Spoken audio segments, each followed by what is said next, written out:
A very good morning to all of you. कैसे हो सब लोग? जेनेटिक्स चैप्टर कैसा लग रहा है जब से शुरुआत की है? आई होप कि आपको थोड़ा सा इंटरेस्ट आ रहा होगा। फ्रेंकली स्पीकिंग कि मुझे जब जेनेटिक्स पढ़ाई गई थी स्कूल में, या फिर स्कूल में तो थोड़ा सा एनसीईआरटी में इतना कोई खास नहीं है, स्कूल में उसी लेवल का होता है कि आप 12th बोर्ड को पास कर लो, ठीक है। लेकिन उसके बाद जब आप पीएमटी के लिए मींस प्री मेडिकल मतलब नीट के लिए आप तैयारी करते हो तो जेनेटिक्स का पता चलता है कि ये कितनी धमाकेदार चीज़ है जो ऐसे ही पल्ले पड़ने वाली चीज़ नहीं है। अग्री करते हो कि नहीं? मैं सच बताऊं, मेरे को जेनेटिक्स जब मैं स्कूल लाइफ में थी ना, जब मैं प्रिपरेशन कर रही थी नीट की, तब मुझे नहीं ही समझ में आई। मुझे ना कभी डुप्लीकेट जीन समझ में आया, ना सप्लीमेंट्री जीन समझ में आया। ये जो कितने कितने जीन्स मैंने लास्ट लेक्चर्स में पढ़ाया ना आपको, मुझे बिल्कुल नहीं समझ में आया। उसका सबसे बड़ा रीज़न ये होता है कि एक तो आपका खुद का ही इंटरेस्ट नहीं होता है। सेकेंड थिंग कि आपके खुद के इंटरेस्ट डेवलप करने के लिए सबसे बड़ा रोल होता है एक टीचर का, कि वो टीचर उस टॉपिक को कितने इंटरेस्ट से पढ़ा पा रहा है और वो टीचर उसके लिए बच्चों को कितना कैच कर पा रहा है। तो मेरी कोशिश यही है कि जेनेटिक्स जैसे चैप्टर को मैं आपको वैसे ही समझा पाऊँ जिस तरीके से मुझे मेरे स्टूडेंट लाइफ में दिक्कतें होती थी और मैं पूछ नहीं पाती थी टीचर से। मतलब ये कैसे किया? अरे सर से पूछेंगे तो सर सोचेंगे कि मैंने इतना पूरा पढ़ा दिया, वही कि पूरी रामायण पढ़ा दी और पूछ रहे हो लास्ट में कि सीता कौन थी, ये बोल देंगे सर और पूरी क्लास में हंसी उड़ जाएगी। इस चक्कर में कभी क्वेश्चन किया नहीं सर से कि सर ये जेनेटिक्स ये लास्ट में आप पढ़ा रहे हो, मेंडलिज्म का जब अपवाद पढ़ा रहे हो तो क्या ज़रूरत है मेंडलिज्म पढ़ने की, और फिर लास्ट तक भी आप मेंडल कर रहे हो तो फिर क्या ज़रूरत है पोस्ट मेंडलियन फैक्टर्स पढ़ने की। मेरे मन में बहुत सारे ऐसे क्वेश्चंस आते थे, बट फिर एट द लास्ट में क्या करती थी, एट द एंड एक ही ऑप्शन बचता है, रट्टा मार लो। यही एक ही ऑप्शन बचता था, रट्टा मार लो। जो वहाँ के एग्जाम, जो मतलब एक जेनेटिक्स का एग्जाम होता है ना, कि कल एक टेस्ट लगने वाला है जेनेटिक्स का जिसमें से जेनेटिक्स के 100 क्वेश्चंस आने वाले हैं, वो वहाँ तक ही बेनिफिशियल होता है। लेकिन जब अपन मेडिकल का एग्जाम, एंट्रेंस एग्जाम फेस करते हैं जिसमें botany, zoology, chemistry and physics चारों पेपर एक ही पेपर में आता है, चारों साइमल्टेनियसली एक बार में सॉल्व करना होता है, तब वो जेनेटिक्स जीरो हो गई थी मेरी वहाँ पे। तब मुझे पता चला कि अपन को रट्टा मारने से कुछ नहीं होना है। अपन को हाँ रट्टा हुआ मारो, ट्रिक का मारो। रट्टा मारना मतलब ट्रिक जो बताई है, या फिर अपने आप से ट्रिक ऐसी बनाओ जिसका एक्सेप्शन ना निकले, जिसको कोई क्रॉस ना कर पाए। ट्रिक का मारो तो झट से टिप्स पे समझ में आ जाएगी, लेकिन पूरे चैप्टर का रट्टा मारना इम्पॉसिबल टास्क हो जाता है। सच बता रही हूँ, मैंने फेस किए ये चीजें, इसलिए मैं आपसे ये चीजें शेयर कर रही हूँ, ठीक है। और तो इसी वजह से मैंने सोचा था कि बच्चों को किस तरीके से जेनेटिक्स को अलग तरीके से पढ़ाया जाए कि सिर्फ बच्चों को ये समझ में आए कि हमें पढ़ना क्या है इसमें से और एग्जाम के लिए क्या चीजें याद में रखनी है। कोई जरूरी नहीं है। मैंने एक चीज बताई थी आपको, जो ये जीन पढ़ाए मैंने, supplementary gene, duplicate gene, complementary gene, collaborative gene, inhibitory gene, additive gene, ये सारे जीन्स पढ़ाए। इनमें सिर्फ 3 ही चीज याद करने को बोली मैंने। एक तो किस प्लांट में परफॉर्म किया गया है, इनका रेशियो क्या है और किस साइंटिस्ट ने किया है। जैसे इनकम्प्लीट डोमिनेंस था, कॉल कॉरेंस का था, कोडोमिनेंस था, किसका था, ऐसा करके। मतलब एक तो लाइन वाइज क्वेश्चंस इसी के बन जाते हैं। सबसे बड़े क्वेश्चंस बनते हैं रेशियो के, और रेशियो के भी कैसे बनते हैं, पूरा लंबा चौड़ा। जैसे मैं बोल देती हूँ, अपना स्वीट पी लेथायरस ओडोरेटस में अपन ने देखा था डुप्लीकेट जीन वाला परफॉर्मेंस किया गया था, ठीक है। 4 सेंटेंस का लंबा चौड़ा एग्जाम्पल दे देते हैं। लेथायरस ओडोरेटस है, उसमें मोनोहाइब्रिड क्रॉस करवाया तो फिर ये रिजल्ट आया। फिर डाई हाइब्रिड के लिए ये अपन ने कैरेक्टरिस्टिक्स लिए। तो ये बताओ कि जो F2 जनरेशन बनेगी उसका टेस्ट क्रॉस क्या होगा, या फिर उसका फिनोटिपिक रेशियो क्या होगा।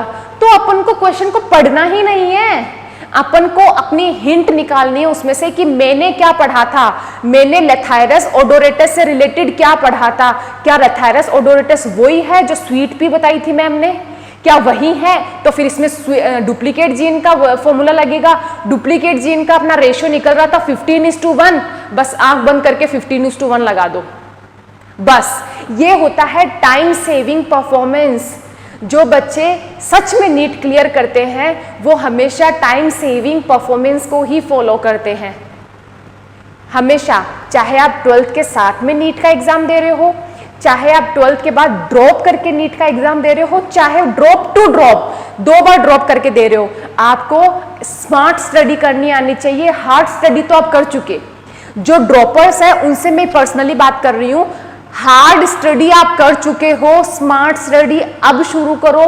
बहुत अभी भी टाइम है एग्जाम क्लियर करने के लिए। स्मार्ट स्टडी मतलब टाइम कंज्यूमिंग फैक्टर्स को फॉलो करो, समझ में आया?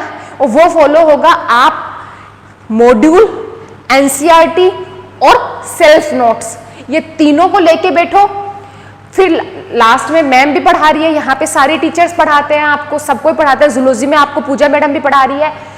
मैं ये जरूरी नहीं है कि मैं जो लिखा रही हूँ पूरा का पूरा रट्टा मार की तरह छाप लो अपनी कॉपी में, नहीं। आप वो छापो जो लिखने से आपको क्विक रिवीजन में पता चल जाएगा कि मैम ने इस लाइन से क्या बताया था अपन को। समझ रहे हो? धीरे धीरे सब समझ जाओगे आप आराम से। बस आप फॉलो करते रहो। जैसे मैंने बताया था बेटा, मेरा पर्सनल एक्सपीरियंस है नीट एग्जाम को लेके, इसलिए मुझे हर टीचर आपको ये तो बता देगा कि ऐसे करने से सिलेक्शन हो जाएगा, 8 घंटे पढ़ने से सिलेक्शन हो जाएगा, क्वेश्चन प्रैक्टिस करने से सिलेक्शन हो जाएगा, ये करने से वो करने से, ऑनलाइन सीटिंग 3 घंटे की ऑनलाइन सीटिंग देने से, प्रैक्टिस करने से, सब बता देगा। लेकिन कोई ये नहीं बताएगा कि ये करने से नहीं होगा। वो सिर्फ मैं बता सकती हूँ आपको। जो गलतियां कोई टीचर अपनी लाइफ में किया हुआ होता है, वो गलतियां बताने से बच्चों को अवेयर कर सकता है कि ये करने से ये हो जाता है। सफलता के रास्ते तो सब बताते हैं, लेकिन असफलता से वापस टर्न करने के रास्ते कोई नहीं बता सकता है। समझ में आया? इसलिए अपनी क्लासेस ज़्यादा इंपॉर्टेंट है, इसलिए अपनी कोचिंग इंस्टीट्यूट ज़्यादा इंपॉर्टेंट है। समझ में आया? सबसे अलग हटके करेंगे तभी अपन अलग हटके को वाली गिनतियों में ही आएंगे। ओके, चलो अब अपन अपनी चैप्टर नेक्स्ट जेनेटिक्स का नेक्स्ट टॉपिक है जो उसकी शुरुआत करते हैं। आज के लेक्चर का अपना पहला टॉपिक है chromosomal theory of inheritance, that was given by Boveri and Sutton in 1902। ठीक है बेटा, अब तक जो 1902 में ये जो डिस्कवरी हुई थी, उससे पहले क्या हुआ था कि माइक्रोस्कोप्स और ये जो ना बड़े बड़े अच्छे एपरेटस है ना, ये उपकरण, इंस्ट्रूमेंट, ये इतने डेवलप्ड फॉर्म में नहीं थे कि अपन ये पता लगा सकें कि क्रोमोसोम्स क्या है, जीन्स क्या है, या फिर इनहेरिट क्या, कौन से कैरेक्टर्स हो रहे हैं।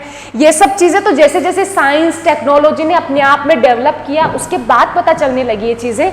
तो उस 1902 मतलब 1900 सदी तक तो केवल लोग थ्योरीज में ज़्यादा जाते थे, मतलब हाइपोथेसिस पे ज़्यादा बिलीव करते थे। जैसे मैंने बताया था ना, प्री मेंडेलियन फेज बताया था, उसी तरीके से। लेकिन उसके बाद क्या हुआ था, ये जो 2 साइंटिस्ट आए थे, इन्होंने देखा था कि क्रोमोसोम्स जैसी ही कोई स्ट्रक्चर्स होती है, जिसको क्रोमोसोम नाम नहीं दिया इन्होंने, लेकिन वो एक जनरेशन से दूसरे जनरेशन में इनहेरिट होने के लिए एक क्रोमोसोम जैसी संरचना होती है, वो ही रिस्पॉन्सिबल होती है। ठीक है, तो उस क्रोमोसोम जैसी संरचना को उन्होंने नाम तो दिया नहीं, ना जीन दिया, ना कुछ और नाम दिया उन्होंने, बट उन्होंने यही बताया था कि सिमिलरिटी होती है ट्रांसमिशन ऑफ ट्रेट में और बिहेवियर ऑफ क्रोमोसोम्स में। अब मैंने एक चीज बताई थी, ट्रांसमिशन ऑफ ट्रेट और बिहेवियर और क्रोमोसोम, ये दोनों चीजें मैंने बताई थी जब मैं पूरे आपको पढ़ा रही थी। डुप्लीकेट जीन, सप्लीमेंट्री जीन, ये जीन वो जीन, जो कितने थे वो जीन ना, तो मैंने बताई थी कि ये क्रोमोसोम है अपना, ये क्रोमोसोम है। ठीक है, यहाँ पे लोसाई है, इस लोसाई के ऊपर जीन अरेंज है। अब ये जरूरी नहीं है यहीं पे है, कहीं पे भी जीन्स अरेंजमेंट होते हैं। जीन अरेंज होता है एलील की फॉर्म में। तो ये जो एलील होता है ना, वो एक ट्रेट के हेरिडिटी के लिए रिस्पॉन्सिबल होता है, लेकिन ये जो एलील का जो पेयर है इसको बोलते हैं genotype. Genotype is the form of for the responsibility of heredity of chromosome character.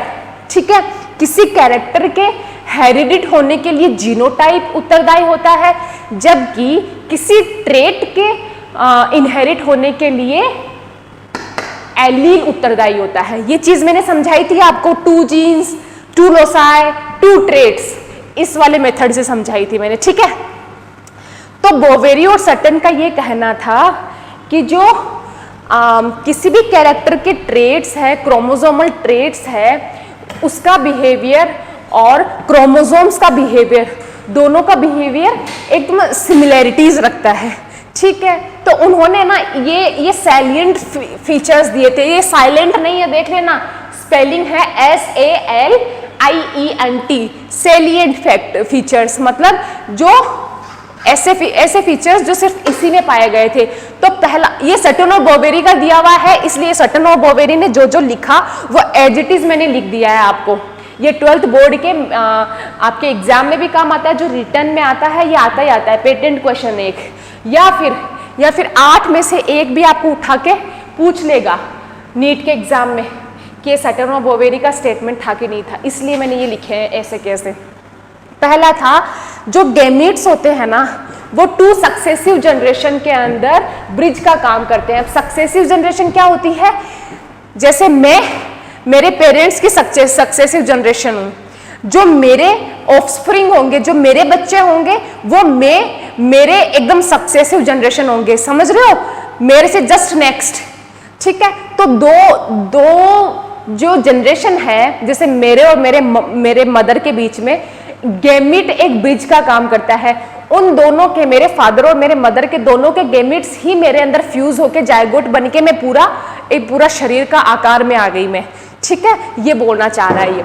दूसरा ये होता है कि किसी भी गैमीट के बनने के लिए मेल और फीमेल दोनों का इक्वल रोल होता है, दोनों के इक्वल क्रोमोसोम्स आते हैं, दोनों के इक्वल क्रोमोसोम्स आके एक दूसरे को फ्यूज करके गैमीट्स बना के जायगोट बनाते हैं, जो आगे एक नई जनरेशन का फॉर्मेशन करता है।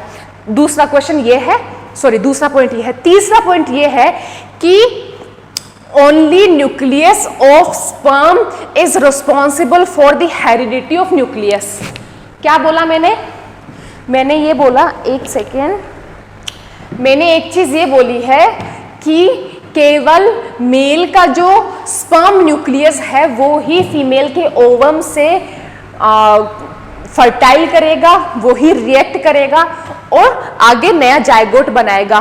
तो इस स्टेटमेंट से अपन बोल सकते हैं कि जो मेल का न्यूक्लियस है वो हेरिडिटी के लिए ज्यादा रिस्पॉन्सिबल होता है, मेल का न्यूक्लियस और फीमेल का पूरा ओवम।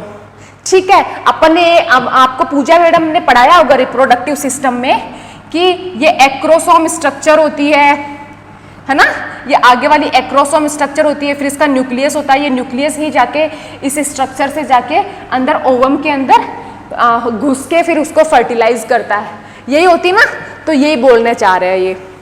ठीक है, अब चौथा पॉइंट है कि सेल डिवीजन के अंदर क्रोमेटिड या फिर क्रोमोसोम्स होते हैं जो पार्टिसिपेशन करते हैं। अब क्रोमोसोम्स मैंने स्ट्रक्चर बनाई थी, आपको ड्रॉ करके बताई थी ना, उस क्रोमोसोम को जो अपन सेल डिवीजन पढ़ेंगे ना, एनाफेज, मेटाफेज, प्रोफेज, ये स्ट्रक्चर्स, तो अपन देखेंगे कि उस क्रोमोसोम का भी एक पतला सा पार्ट होता है जिसको एक इंटरफेज फेज में बोल देते हैं उसको क्रोमेटिड। तो वो जो क्रोमेटिड होता है ना, वो ही पार्टिसिपेट करता है किसमें, मियोसिस और गैमिट फॉर्मेशन के अंदर, सेल डिवीजन के अंदर। तो ये पांचवा पॉइंट ये बोलना, चौथा पॉइंट ये बोलना चाह रहा है। पांचवा पॉइंट ये बोल रहा है कि किसी भी क्रोमोसोम के अंदर अगर कुछ एडिट हुआ या फिर डिलीट हुआ, मतलब ये क्रोमोसोम है, ये क्रोमोसोम का अगर ये पार्ट डिलीट हो गया या फिर यहां तो है कोई दूसरे क्रोमोसोम का ये पार्ट उठ के इसके ऊपर लग गया, तो ये एडिशन और डिलीशन हो गया। किसी भी क्रोमोसोम के अंदर एडिशन और डिलीशन होने की वजह से उसके स्ट्रक्चरल और फंक्शनल चेंजेस आ जाते हैं, जो कि ऑफस्प्रिंग के अंदर एकदम से अपन आइडेंटिफाई कर सकते हैं, आराम से इजीली कर सकते हैं, लेकिन वो बनने के बाद, पहले नहीं। ठीक है ना। तो मतलब किसी भी क्रोमोसोम, क्योंकि क्रोमोसोम ही है जो एक मेल और फीमेल दोनों पेरेंट्स से क्रोमोसोम्स ही है जो उनके कैरेक्टर्स लेके जा रहा है अगली जनरेशन के अंदर। अगर उस क्रोमोसोम के अंदर ही कोई किसी तरह की प्रॉब्लम हो जाएगी, इट मीन्स या तो एडिशन हो जाए या फिर डिलीशन हो जाए, इन दोनों की वजह से उस क्रोमोसोम के फंक्शनल और स्ट्रक्चर दोनों चेंज हो जाएगा, जो कि अपन आगे ऑफस्प्रिंग के अंदर आराम से आइडेंटिफाई कर सकते हैं। ठीक, अब जो 6 पॉइंट लिखा है मैंने, वो आप डायरेक्टली कनेक्ट कर सकते हो मेंडलिज्म से। मेंडलिज्म से कैसे डायरेक्टली कनेक्ट कर सकते हैं? मेंडलिज्म में मैंने एक चीज बोली थी कि मेंडल को अपने टाइम पे नहीं पता था कि जो मैं चीज स्टडी कर रहा हूं उस चीज को अपन फैक्टर ना बोल के, एलिमेंट ना बोल के जीन बोल सकते हैं। उन्होंने जीन नहीं बोला था, जीन बोला था जॉनसन ने। ठीक है, तो ये बोलना चाह रहा है कि जो मेंडल ने फैक्टर बोला था जिसको, वो ही एक्चुअल में क्रोमोसोम्स होते हैं, और क्रोमोसोम्स के ऊपर ही जीन लगे हुए होते हैं, लोसाई के ऊपर। ठीक है, तो मेंडल ने नाम नहीं दिया था, लेकिन मेंडल ने पूरे कैरेक्टरिस्टिक्स अपन को पहले ही दिखा दिए थे। अब अपना नेक्स्ट पॉइंट है कि क्रोमोसोम कंटेन जीन और फैक्टर। ये अगेन वो मेंडलिज्म वाली चीज आ जाती है कि क्रोमोसोम, मैंने एक स्ट्रक्चर बनाया क्रोमोसोम, ये लोसाई है, यहाँ के ऊपर जीन है, जीन भी है in the form of alleles, in the form of genotype. Okay, ये है। और फिर सेक्स क्रोमोसोम। सेक्स क्रोमोसोम क्या होते हैं? ऐसे सोमेटिक फैक्टर, सॉरी ऐसे सोमेटिक क्रोमोसोम्स जो सेक्स क्रोमोसोम के ऊपर हो, वो सेक्स क्रोमोसोम होंगे जो किसी भी ऑफस्प्रिंग का अपन को सेक्स डिटरमाइन करने में हेल्प करेंगे कि ये फीमेल है या फिर ये मेल है। ये होता है सेक्स क्रोमोसोम। ये 8 के 8 कैरेक्टरिस्टिक्स है जो कि सटन और बोवेरी ने अपने क्रोमोसोमल थ्योरी ऑफ इनहेरिटेंस में अपन को दिए थे। मैंने 8 के 8 इसलिए लिखे हैं यहाँ पे कि आप जो मॉड्यूल शीट्स में से पढ़ोगे वो बहुत ही स्टेटमेंट वाइज है, और मैं बिलीव करती हूँ कोई चीज़ अपन स्टेटमेंट वाइज पढ़ने के बजाय अपन पॉइंट्स में पढ़ेंगे या फिर चार्ट फॉर्म में पढ़ेंगे तो वो चीज़ें जल्दी याद होगी। तो इस वजह से मैंने ये लिख दिया है, इट मीन्स आप भी नोट डाउन कर लो इसको। ठीक, अब नेक्स्ट अपना जो आता है वो आता है parallelism between gene and chromosome. समझ में आया क्या? जीन और क्रोमोसोम के बीच में पैरेललिज्म क्या होता है? पैरेललिज्म होता है साथ साथ चलना।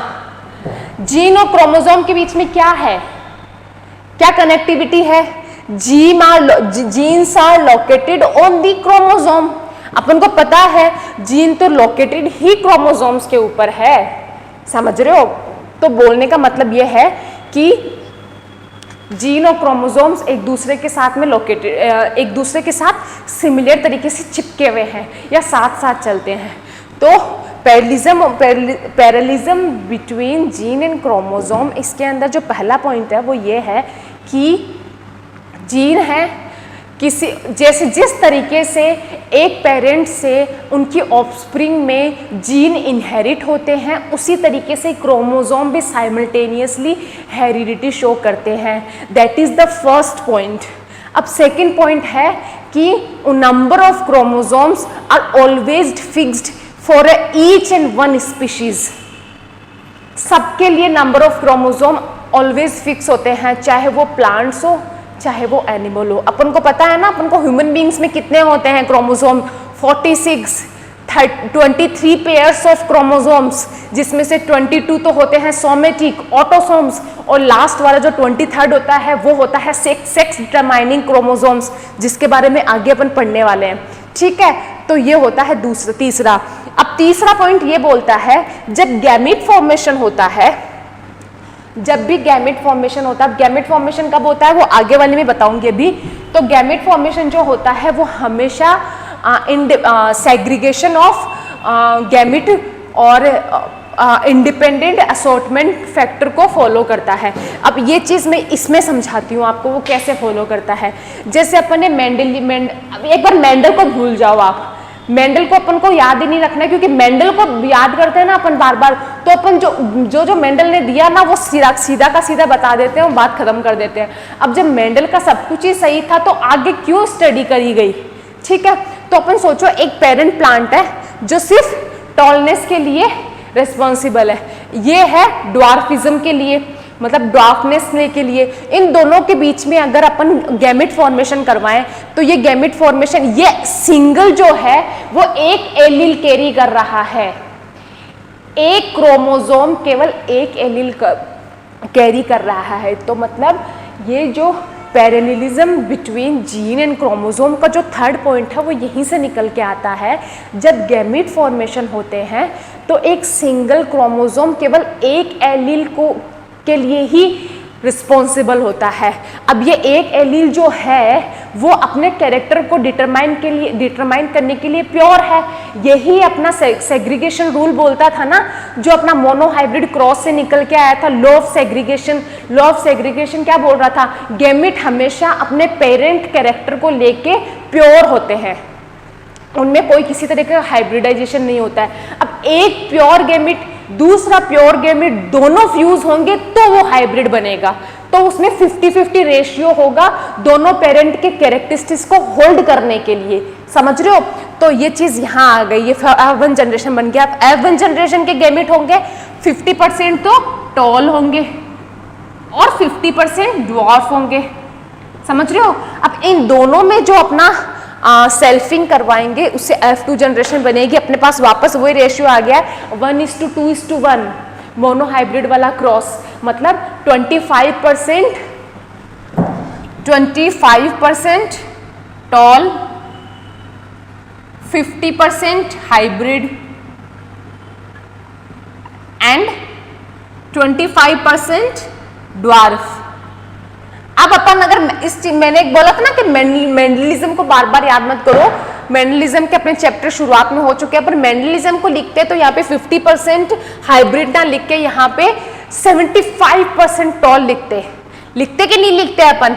मेंडलिज्म यही तो बोलता है कि एक रिसेसिव कैरेक्टर पे हमेशा डोमिनेंट कैरेक्टर प्रभावी होता है, रिस्पॉन्सिबल होता है for the appearance of dominant character. लेकिन अपन यहाँ पे गैमेट फॉर्मेशन पढ़ रहे हैं, गैमेट फॉर्मेशन के लिए अपन यहाँ पे मेंडलिज्म को याद नहीं करेंगे, उनका बस एक जो सेग्रीगेशन ऑफ गैमेट्स है वो फॉलो हो रहा है कि नहीं हो रहा है, बस वो देखेंगे। समझ में आई बात।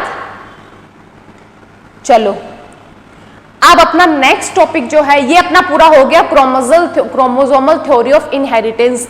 मेरे को लगता है ये पूरा अच्छे से समझ में आ गया है आप लोगों के, आप पूरे के पूरे 8 कैरेक्टरिस्टिक्स को समझ चुके हो कि नहीं, आ गया समझ में। नेक्स्ट बढ़े, नेक्स्ट वाला बहुत अच्छा इंपॉर्टेंट, बहुत अच्छा इंटरेस्टिंग एंड इंपॉर्टेंट टॉपिक है। अब जो ना छोटे छोटे थ्योरीज, छोटे छोटे लॉज आ रहे हैं ना, ये बहुत इंपॉर्टेंट है। एक मतलब इसमें से मल्टीपल क्वेश्चन तो बनते ही बनते हैं, साथ में इसमें से थ्योरेटिकल क्वेश्चंस भी बहुत सारे बनते हैं।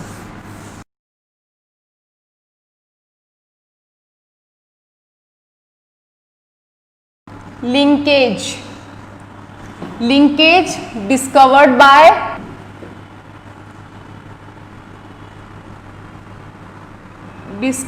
Bye Bateson and Punnett again in Lathyrus odoratus। कौन सा था ये, स्वीट पी, याद है ना। डुप्लीकेट जीन का परफॉर्मेंस किसमें किया गया था, लेथायरस ओडोरेटस में किया गया था। लिंकेज भी डिस्कवर किया गया था बेटसन पुन्नेट के द्वारा लेथायरस ओडोरेटस में, और उन्होंने जो थ्योरी दी थी वो थी coupling repulsion theory. Coupling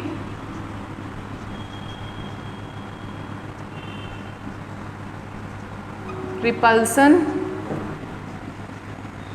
theory, ठीक है। बट उन्होंने लिंकेज जैसी कोई चीज नहीं बताई थी, लिंकेज बताया था मॉर्गन ने, जिसको अपन फादर ऑफ एक्सपेरिमेंटल जेनेटिक्स बोलते हैं मॉर्गन, वो है ये। और इन्होंने बताया था ड्रोसोफिला के अंदर,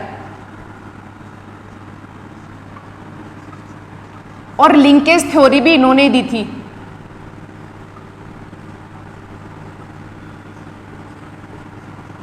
एक एक मार्क्स के क्वेश्चंस है, बता देती हूं। लिंकेज सबसे पहले डिस्कवर किया था बेटसन एंड पुन्नेट ने। किसमें किया था? स्वीट पी लेथायरस ओडोरेटस में किया था, जिसके लिए इन्होंने इनको कपलिंग रिपल्शन थ्योरी दी थी। उसके बाद लिंकेज वे से ऑफिशियल तरीके से ड्रोसोफिला ने डिस्कवर किया था, जिसको मॉर्गन ने ड्रोसोफिला में किया गया था जिसका काम, और मॉर्गन ने उसको लिंकेज बोला, और मॉर्गन ने ही उसको लिंकेज थ्योरी के नाम से प्रकाशित किया। ठीक है, अब थ्योरी ऑफ लिंकेज बताती हूं मैं, एक सेकेंड। होता क्या है लिंकेज, वो बताती हूं।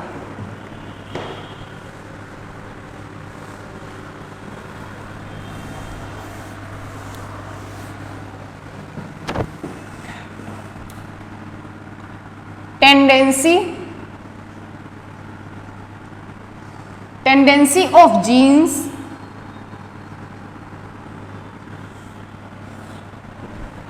to stay together।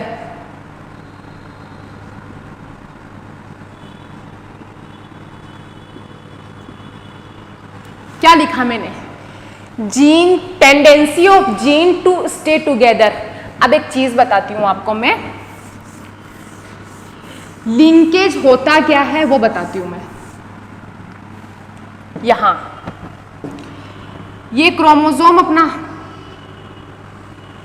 ये अपना क्रोमोसोम, ये क्रोमोसोम है, पूरा एक क्रोमोसोम है।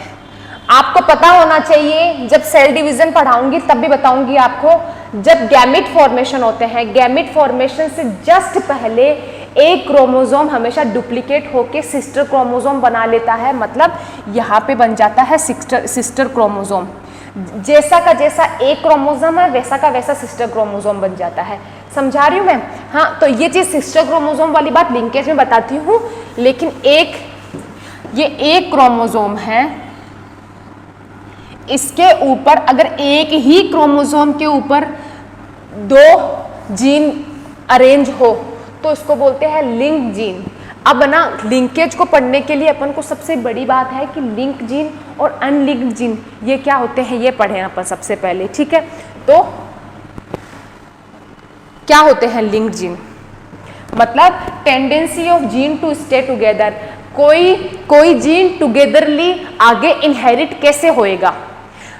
लिंकेज का असली मीनिंग है कि दो दोस्त है, एक क्रोमोसोम के ऊपर दो दोस्त है, वो दोस्त चाहते हैं कि अगर अपन नए घर में शिफ्ट हो तो हम दोनों साथ में हो। ठीक है, हम दोनों साथ में हो और वैसे ही हो जैसे हम अभी पुराने घर में हैं, जैसे आप भी हो। आप में से कई बच्चे यहाँ पे रूम लेके रह रहे होंगे, ठीक है, तो 5-6 महीने साथ में रह लेते हैं तो बहुत अच्छी गहरी दोस्ती बन जाती है। अब आप दोनों चाहते हो कि हम अगर मार्टिडल ब्रिज या फिर यहाँ सेंट कॉन्वेंट इधर की तरफ अगर कोई मकान ले तो हम चाहते हैं कि ऐसा मकान मिले कि हम दोनों को साथ में रहने को मिले। हाँ, क्योंकि आप दोनों की दोस्ती अच्छी है, लिंकेज अच्छा है आप दोनों के बीच में। ठीक है, तो आप दोनों हुए लिंक्ड जीन। समझ में आया? इस तरीके से समझो। एक तो होता है लिंक्ड जीन और दूसरा होता है unlinked gene.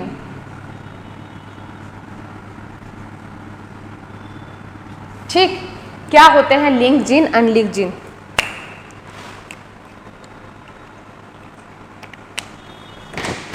Linked gene are always located on the same chromosome, located on the same chromosome। ये पहला पॉइंट है। और इसका पहला पॉइंट क्या हो जाएगा? डिफरेंट क्रोमोसोम लिखना है। ये आपके मॉड्यूल या फिर शीट में मेंशन नहीं है, लेकिन किसी भी टॉपिक को आपको पता है कि मैम हमेशा 0 से पढ़ाती है, बेसिक से पढ़ाती है, तो ये बेसिक है इसका। ठीक है, बहुत इंपॉर्टेंट है, लिखना है ये। अब मैंने बोला सेम क्रोमोसोम और डिफरेंट क्रोमोसोम, इसका क्या मतलब हुआ? एक क्रोमोसोम है, दूसरा क्रोमोसोम है, दोनों होमोलोगस है, एक ही नंबर के हैं, वन फर्स्ट क्रोमोसोम नंबर एक है इन दोनों का, ठीक है। पता है ना 23 क्रोमोसोम होते हैं, 23 अलग अलग नंबर के, तो फर्स्ट क्रोमोसोम के हैं ये दोनों क्रोमोसोम एक पेयर के रूप में, ठीक है। ठीक, अब मैं बोल रही हूँ लिंक जीन वो होते हैं जो एक ही क्रोमोसोम पे लोकेटेड होते हैं। तो ये एक क्रोमोसोम ये है, तो लिंक जीन यहाँ भी उपस्थित हो सकते हैं, यहाँ भी हो सकते हैं, यहाँ भी हो सकते हैं, यहाँ कहाँ पे भी हो सकते हैं, इसी तरीके से इस पे भी हो सकते हैं। लेकिन अनलिंक्ड जीन क्या बोला मैंने? डिफरेंट क्रोमोसोम पे हो, मतलब इस क्रोमोसोम से जो ताल्लुकात है वो होता है अनलिंक्ड जीन। दोनों अलग अलग क्रोमोसोम पे उपस्थित है तो वो अनलिंक्ड हुआ, एक भी है तो वो लिंक्ड हुआ, ठीक है। दूसरा है लिंक्ड जीन कभी भी जो अपना था इंडिपेंडेंट असॉर्टमेंट लॉ उसको फॉलो नहीं करता, doesn't follow independent assortment law.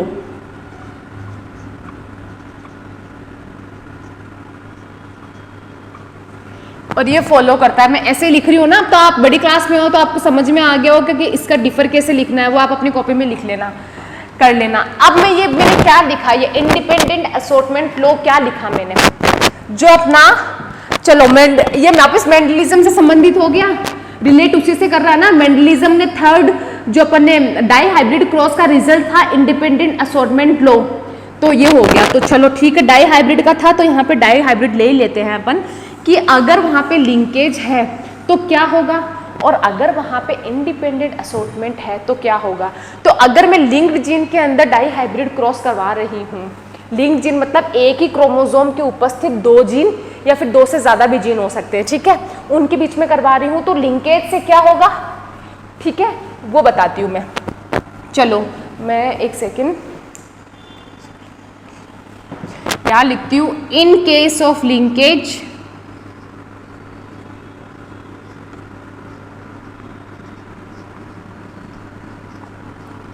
Die hybrid cross,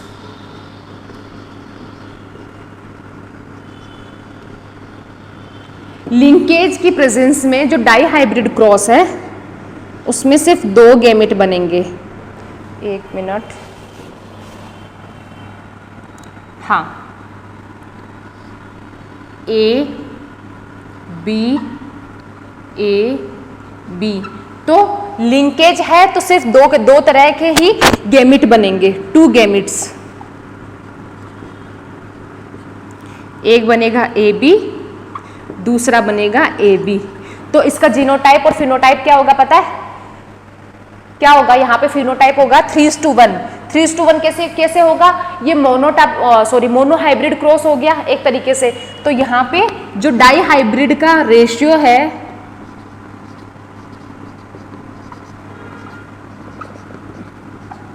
वो 3:1 हो जाएगा। और डाई हाइब्रिड टेस्ट क्रॉस का क्या होगा, टेस्ट क्रॉस क्या था, टेस्ट क्रॉस क्या था,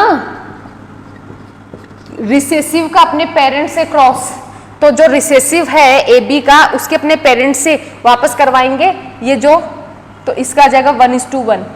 अब एक चीज बताओ आप कि यहाँ पे मैं लिख तो देखो, आप एक बार देखो लिंकेज की वजह से हुआ क्या, लिंकेज की वजह से ये हुआ कि डाई हाइब्रिड क्रॉस के जो फिनोटाइप रेशियो और जो dihybrid test cross ratio है वो चेंज होके मोनो हाइब्रिड के आ गए। क्यों आ गए, क्योंकि यहाँ पे क्या हो रहा है, यहाँ पे इंडिपेंडेंट असॉर्टमेंट लॉ को फॉलो नहीं किया जा रहा है। इंडिपेंडेंट असॉर्टमेंट लॉ होता है दोनों अलग अलग क्रोमोसोम पे लोकेटेड जीन के बीच में होता है, एक क्रोमोसोम पे लोकेटेड जीन के ऊपर नहीं होता है। तो मेंडलिज्म यहीं पे फेल हो जाता है। मेंडलिज्म हमेशा फॉलो करता है दो अलग अलग जीन पे उपस्थित अलग अलग एलील्स, अलग अलग कैरेक्टरिस्टिक्स, अलग अलग ट्रेट्स उनके बीच में जो क्रॉसिंग ओवर हो रहा है, क्रॉसिंग ओवर जो बोला है वो आगे बताती हूँ क्या है, उनके रिजल्ट्स पे मेंडलिज्म अपनी बेसिक चीज़ें फॉलो करता है। लेकिन यहाँ पे क्या हो रहा है, यहाँ पे एक ही क्रोमोसोम के ऊपर जो उपस्थित सारी अरेंज्ड जीन्स है उसकी बात हो रही है, इसलिए लिंकेज हो रहा है यहाँ पे। हाँ, अब लिंकेज की वजह से ये चीज़ हुआ। अब यहाँ पे क्या होगा, यहाँ पे अनलिंक्ड जीन है, मतलब अनलिंक्ड जीन मतलब एक जीन इस पे है, एक जीन इस पे है, तो यहाँ पे मेंडलिज्म के सारे फॉलो हो जाएंगे। मेंडलिज्म का जो डाई हाइब्रिड क्रॉस का जो है रेशियो वो मिलेगा अपन को। पहले बता देती हूँ कैसे मिलेगा। इन case of independent assortment low, independent assort, independent assort होगा तो मेंडल क्या बोलता था, एक जीन के एक कैरेक्टरिस्टिक्स आगे फॉलो होंगे, दूसरा कोई अफेक्ट नहीं करेगा। इस तरीके से अगर वो डाई हाइब्रिड लेता है, डाई हाइब्रिड लेता है तो वहां पे 4 बन जाएंगे,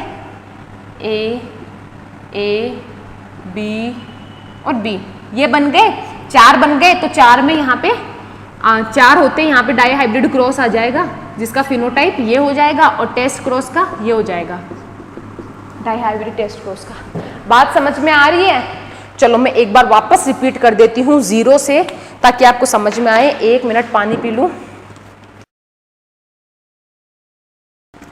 मैंने ये बोला है लिंकेज। लिंकेज क्या होता है, tendency of gene to stay together, मतलब एक क्रोमोसोम के ऊपर जो जीन लगे हुए हैं इनको बोलते हैं लिंक्ड जीन, और 2 अलग अलग क्रोमोसोम के ऊपर है, एक इस पे एक इस पे, तो उसको बोलते हैं अनलिंक्ड जीन। अनलिंक्ड जीन होता है वो हमेशा मेंडलिज्म को फॉलो करता है, लिंक्ड जीन हमेशा लिंकेज को फॉलो करता है। अनलिंक्ड जीन हमेशा अलग अलग क्रोमोसोम, मतलब एक ही जोड़ी के अलग अलग क्रोमोसोम की बात कर रहा है, लेकिन लिंक्ड जीन हमेशा एक स्ट्रेन क्रोमोसोम की बात कर रहा है। ठीक है, तो तुम सोचो एक बार, पूरा एक क्रोमोसोम है, सोचो ये पूरा एक क्रोमोसोम है, यहाँ पे लिंक्ड जीन है, तो इस लिंक्ड जीन के बीच को क्या तोड़ पाना संभव हो पाएगा? नहीं हो पाएगा। तो ये एक जनरेशन से, गैमेट फॉर्मेशन से, जाइगोट फॉर्मेशन से दूसरे जनरेशन में इजीली पहुंच पाएंगे कि नहीं पहुंच पाएंगे? ऑब्वियसली पहुंच पाएंगे। तो इनमें क्या रिकॉम्बिनेशंस बनेंगे, मतलब नए कॉम्बिनेशंस बनेंगे? नहीं बनेंगे, मतलब 0.1 चांसेस होते हैं नए कॉम्बिनेशंस के आने के। एज इट इज ऐसे ही पहुंच जाएंगे ये। क्यों? क्योंकि अपनी दोस्ती तोड़ना नहीं चाहते। अब जब दोस्ती तोड़ना नहीं चाहते हैं, साथ साथ हाथ पकड़ के बैठे हैं, तो अगले वाले में ऐसे के ऐसे ही शिफ्ट करना पड़ेगा ना, वो होता है लिंकेज। ठीक, तो जो लिंकेज है वो कभी भी इंडिपेंडेंट असॉर्टमेंट लॉ को फॉलो नहीं करता है। क्यों नहीं करता है? क्योंकि इंडिपेंडेंट असॉर्टमेंट लॉ मेंडलिज्म का दिया हुआ है। मेंडलिज्म हमेशा एक जीन की बात कर रहा है, 2 जीन की बात कर रहा है। जो 2 अलग अलग क्रोमोसोम हैं, एक ही पेयर के 2 क्रोमोसोम हैं, उनके बीच की बात कर रहा है, लेकिन लिंकेज हमेशा एक ही क्रोमोसोम की बात कर रहा है। समझ में आया? इसलिए इसका रिजल्ट हमेशा मोनोहाइब्रिड की तरह होता है, उसका रिजल्ट हमेशा डाईहाइब्रिड की तरह होता है। समझ में आया? चलो अब मैं नेक्स्ट इसको मिटाती हूँ। ये कहानी थी अपनी लिंक्ड जीन और अनलिंक्ड जीन की।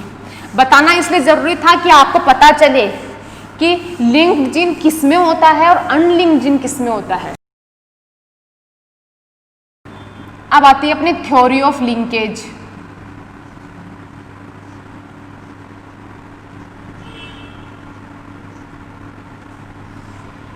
मॉर्गन ने दी थी थ्योरी ऑफ लिंकेज।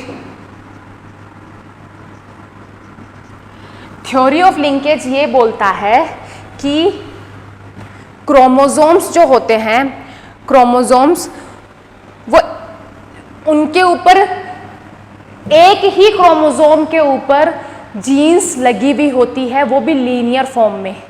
अब मैं बताती हूँ ये क्या है, क्या बोला है उसने थ्योरी ऑफ लिंकेज में, कि ये अपना एक क्रोमोसोम है, ठीक है, ये अपना एक क्रोमोसोम है, ठीक है। अब मैं बोल रही हूँ genes are arranged in the linear form in a chromosome, तो ये लीनियर फॉर्म कर दूँ, ये लीनियर फॉर्म है, ठीक है। अब ये 3D स्ट्रक्चर है, सोचो इसमें, ऐसे मत सोचो कि ये एक एक प्लेन में है, नहीं ये 3D स्ट्रक्चर है। तो ये आगे से पीछे से ऐसे घुमा हुआ है। तो यहाँ पे एक मैंने बनाई है ऐसी लाइन, ये लाइन होती नहीं है लेकिन इसमें ये बोला है कि लीनियर फॉर्म में होते हैं। मतलब यहाँ जीन है, यहाँ जीन है, यहाँ जीन है, यहाँ जीन है, यहाँ जीन है, यहाँ जीन है, यहाँ जीन है, यहाँ जीन है, ये सब जीन ही जीन है, ठीक है, यहाँ जीन है, ये लिंक्ड जीन है। तो जो मॉर्गन की थ्योरी है वो ये बोलती है कि लिंक्ड जीन जो लिंकेज दर्शाते हैं वो जीन हमेशा एक ही क्रोमोसोम पे अरेंज्ड होते हैं, वो भी लीनियर फॉर्म में, ठीक है। पहला पॉइंट तो हो गया। दूसरा पॉइंट ये बोल रहा है थ्योरी ऑफ लिंकेज में कि जो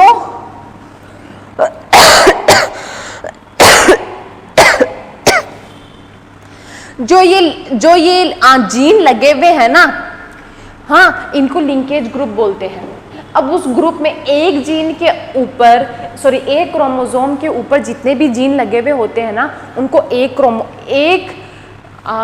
एक लिंकेज ग्रुप बोलते हैं। उनको क्या होता है एक लिंकेज ग्रुप? एक लिंकेज ग्रुप का मतलब ये होता है कि अगर मान के चलो यहाँ पे 10 जीन्स लगे हुए हैं तो एक gene is equals to 10 gene. मान के चलो सिर्फ 2 ही जीन है तो एक लिंकेज ग्रुप में सिर्फ 2 ही जीन होंगे।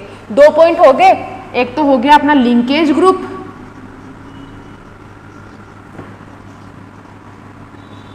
और दूसरा हो गया अपना लीनियर अरेंजमेंट।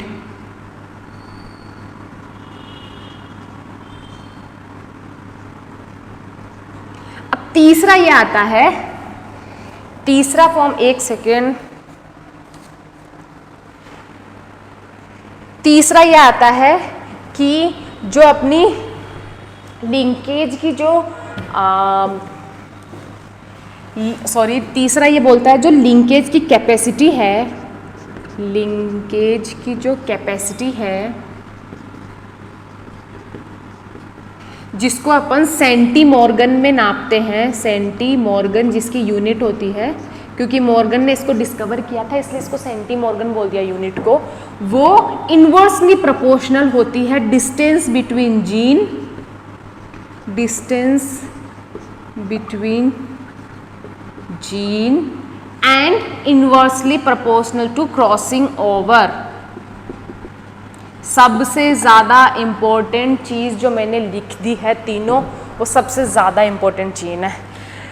सबसे इंपॉर्टेंट पहले थ्योरी ऑफ लिंकेज दी थी मॉर्गन ने ये बोला था कि एक क्रोमोसोम्स के ऊपर मिलने वाली जितनी भी जीन हैं उनको काउंट करके हम हमेशा लिंकेज ग्रुप बना सकते हैं, और वो जो जीन है वो सब लीनियरली अरेंज होगी। और तीसरा बोला था उन्होंने कि जो लिंकेज की कैपेसिटी है वो इन्वर्सली प्रोपोर्शनल होती है distance between genes and as well as crossing over. अब ये जो क्रॉसिंग ओवर बोला है मैंने, ये क्या बोला है मैंने, अब इसका स्टडी करना जरूरी है। क्रॉसिंग ओवर मैंने क्या बोला है, तो ठीक है मैं बताती हूँ आपको। मैंने एक चीज बताई अभी ये शुरुआत किया था टॉपिक तभी कि कोई अपन को मालूम होना चाहिए कि सेल डिवीजन में जब प्रोफेज, मेटाफेज, एनाफेज, ये सब जो स्टेजेस होती है उसके अंदर क्या होता है, जब गैमेट फॉर्मेशन होने लगता है ना, गैमेट फॉर्मेशन, तो गैमेट फॉर्मेशन के होने से जस्ट पहले क्या होता है, गैमेट फॉर्मेशन के टाइम पे रेप्लिकेशन एंड ट्रांसमिशन दोनों चीजें होती है ना, तो जस्ट पहले उसके अंदर एक क्रोमोसोम जो होता है ना, ये एक क्रोमोसोम ये सिस्टर क्रोमोसोम बना लेता है। एक सेकेंड, ये मान के चलो ये फर्स्ट नंबर का क्रोमोसोम है, फर्स्ट नंबर का क्रोमोसोम है, ठीक है। क्या है ये फर्स्ट नंबर का क्रोमोसोम, ये ऐसे है, पेयर में है, पता है ना, तभी तो बोलते हैं 23 पेयर्स, हमेशा क्रोमोसोम पेयर में होता है, ठीक है, एक मदर से और एक फादर से, तो ये है वैसा, ठीक है। अब जैसे ही गैमेट फॉर्मेशन होने लगेगा उससे पहले ये अपने जैसा आइडेंटिकल डुप्लीकेट सिस्टर क्रोमोसोम बनाएगा, तो ये इधर सिस्टर क्रोमोसोम बन गया, इन दोनों को बोल देंगे सिस्टर, तो फिर इसको भी बोल देंगे सिस्टर, लेकिन इन दोनों को एक दूसरे को बोलेंगे नॉन सिस्टर, इसको और इसको, मतलब इसका और इसके साथ जो है ना वो होगा नॉन सिस्टर, अब आपको पता है, जब मेंडल ने भी बोला था कि जब गैमेट फॉर्मेशन होगा, जब फर्टिलाइजेशन होगा, तो दोनों के क्रोमोसोम्स एक दूसरे के साथ में फर्टिलाइज करेंगे, मतलब एक दूसरे का जीन एक्सचेंज करेंगे, उसका जीनिक एक्सचेंज होगा ना दोनों का यही तो होता है। फिर तभी तो ऑफस्प्रिंग में दोनों पेरेंट्स के सिमिलर कैरेक्टरिस्टिक्स आ पाते हैं। तो ये होता है कि नॉन सिस्टर, अब जब एक सेकेंड, जैसे ये मैं टॉलनेस के लिए कैरेक्टरिस्टिक जो होता है ना कि पौधे का, किसी भी प्लांट का हाइट ले लिया ये कैरेक्टर, ठीक है, तो ये टॉल के लिए है और ये ड्वार्फ के लिए है। तो सिस्टर क्रोमेटिड बनेगा, वो भी यहाँ पे ड्वार्फ का बनेगा, वो यहाँ पे टॉल का बनेगा, ठीक है। अब मेरा बोलने का मतलब ये है, जब ये गैमेट फर्टिलाइज होंगे, जब सेल डिवीजन होगा, उस टाइम पे क्या होगा कि दोनों नॉन सिस्टर क्रोमोसोम्स है, उनके थोड़े थोड़े पार्ट यहाँ से टूट के अलग होके ये वाला पार्ट यहाँ आ जाएगा, ये वाला यहाँ आ जाएगा। अब सोचो ये वाला यहाँ आएगा तो ये टी हो जाएगा, ये वाला यहाँ आ जाएगा तो ये टी आ जाएगा। हुआ ना, दोनों एक दूसरे के साथ एक्सचेंज हुए। तो बोलने का मतलब ये है कि जब द एक्सचेंज, यहाँ पे एक्सचेंज हो गया मटेरियल एक दूसरे के साथ, फर्स्ट का सेकंड के साथ हो गया, सेकंड का फर्स्ट के साथ हो गया, इस प्रोसेस को ही बोलते हैं अपन क्रॉसिंग ओवर। समझ में आई? तो यहाँ का जेनेटिक मटेरियल यहाँ अटैच होगा। अब जरूरी नहीं है कि मैंने जो लोकस बता दिया वहीं पे होगा, लेकिन सेम लोकस से होगा, वो चाहे ऊपर से भी हो सकता है, नीचे से भी हो सकता है, या फिर बीच में से भी हो सकता है। ये कोई, अब ये चीज तो सिर्फ साइंटिस्ट ही अपन को बता सकते हैं स्टडी करके कि कौन सा वाला लॉन्गिट्यूड टूट के कहां से दूसरे वाले पे चिपका, लेकिन सेम क्रोमोसोम पे होता है ये चीज। तो इस चीज को अपन बोलते हैं क्रॉसिंग ओवर।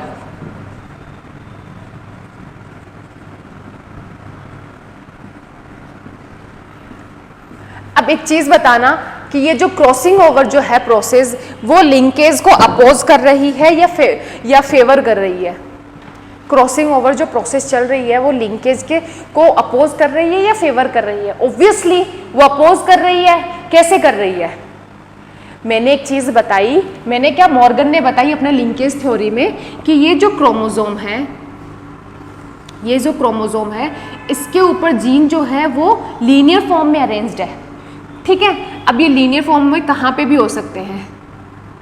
अब मैं एक चीज यहाँ पे बता रही हूँ कि गैमेट फॉर्मेशन के टाइम पे क्रॉसिंग ओवर हो गया, ठीक है, हो गया। नॉन सिस्टर क्रोमेटिड्स के बीच में हुआ, सिस्टर के बीच में नहीं हुआ। सिस्टर के बीच में क्यों नहीं हुआ है? अरे सिस्टर के बीच में करवा के मिलेगा क्या? दोनों में सेम ही तो जेनिक कैरेक्टर्स है, दोनों सेम ही प्रोड्यूस करने वाले हैं, क्योंकि एक नहीं तो बनाया है सिस्टर को। तो दोनों के बीच में एक्सचेंज करवाने से मिलना भी कुछ नहीं है, तो जिसके बीच में मिलना है उसी के बीच में होगा ना क्रॉसिंग ओवर। रिजल्ट मिलेंगे उसी के बीच में कोई प्रोसेस होगी, तो क्रॉसिंग ओवर के रिजल्ट दोनों नॉन सिस्टर क्रोमेटिड के बीच में मिलेगा। तो अगर ये लीनियर फॉर्म में जीन अरेंज्ड है, तो एक बात बताना, अगर मैं क्रॉसिंग ओवर कराती हूँ, क्रॉसिंग ओवर के टाइम पे क्या होगा? सबसे पहले प्लेट बनेगी, जो सेल डिवीजन में बढ़ाऊंगी मैं आपको, मेटाफेजिक प्लेट बनती है। तो समझ लो मैंने रैंडमली यहाँ प्लेट बना दी, यहाँ बना दी, यहाँ बना दी, यहाँ बना दी, यहाँ बना दी, ठीक। अब मैं इसको एक बार बताती हूँ कि ये A B C D E F G H I J K L M। अब एक बात बताना, मैंने इतनी सारी मेटाफेजिक प्लेट्स बना दी है जो क्रॉसिंग ओवर प्लेट्स कहला रही है। तो एक बात बताओ, जो A और B है वो कौन से क्रॉसिंग में अलग हो रहे हैं? कौन सा वाला क्रॉसिंग ओवर है जिसमें A और B एक दूसरे से सेपरेट हो रहे हैं? एक भी नहीं है। और कौन सा ऐसा क्रॉसिंग ओवर है जिसमें A और M एक दूसरे से सेपरेट हो रहे हैं? सब में हो रहे हैं। तो एक बात बताओ, इससे अपन एक चीज का आइडिया लगा पा रहे हैं कि कोई दो जीन जितना ज्यादा एक दूसरे के साथ में कम डिस्टेंस, मतलब एकदम पास में अरेंज्ड है, वो जीन लिंकेज बहुत अच्छे से अपने आप को शो कर पा रहे हैं, वो जीन क्रॉसिंग ओवर को सपोर्ट नहीं कर रहे हैं। और वही बात है कि जो जीन एक दूसरे से जितने ज़्यादा डिस्टेंस में है, वो क्रॉसिंग ओवर को उतना ही सपोर्ट कर रहे हैं। ये ए और बी ये लिंक्ड जीन है, नो डाउट ए और एम भी लिंक्ड जीन है। क्यों जीन है लिंक्ड? क्योंकि वो एक ही क्रोमोसोम के ऊपर अरेंज्ड है। लेकिन क्रॉसिंग ओवर वहां ज्यादा अच्छे से हो रहा है जहां दो जीन के बीच में डिस्टेंस ज्यादा है। ए और एम के बीच में डिस्टेंस है, समझ रहे हो? तो यहाँ पे क्रॉसिंग ओवर होएगा, लेकिन ए और बी के बीच में किसी भी हालत में नहीं हो पा रहा है। क्यों? क्योंकि ये दोनों बहुत अच्छे से अरेंज्ड है, बहुत पास में अरेंज्ड है। इन दोनों की दोस्ती ज्यादा अटूट है रादर देन ए और एम। ठीक, तो ये चीज बोली मैंने यहाँ पे कि लिंकेज जीन की जो कैपेसिटी है वो दो जीन के बीच में डिस्टेंस के इनवर्सली प्रोपोर्शनल होता है। दो जीन के बीच में डिस्टेंस यहाँ कम है, यहाँ कम है, तो लिंकेज कैपेसिटी ज्यादा होगी। ए और एम यहाँ ज्यादा है तो लिंकेज कैपेसिटी कम होगी। अब बात समझ में आई कि लिंकेज और क्रॉसिंग ओवर क्या है? लिंकेज और क्रॉसिंग ओवर दोनों एक दूसरे को अपोज करने वाले फिनोमिनन है। Linkage is the tendency of gene to stay together, ये लिखा मैंने लिंकेज। और क्रॉसिंग ओवर क्या है? क्रॉसिंग ओवर वो फिनोमिनन है जिसके अंदर जीन जेनिक एक्सप्रेशन क्रोमोसोम्स का नॉन सिस्टर क्रोमोसोम्स के ऊपर इंटरचेंज होता है। किसका? जेनिक मटेरियल का। अब ये बताओ मुझे दिमाग लगा के कि क्रॉसिंग ओवर में न्यू रिकॉम्बिनेंट्स बनेंगे अपने पास या फिर लिंकेज में बनेंगे?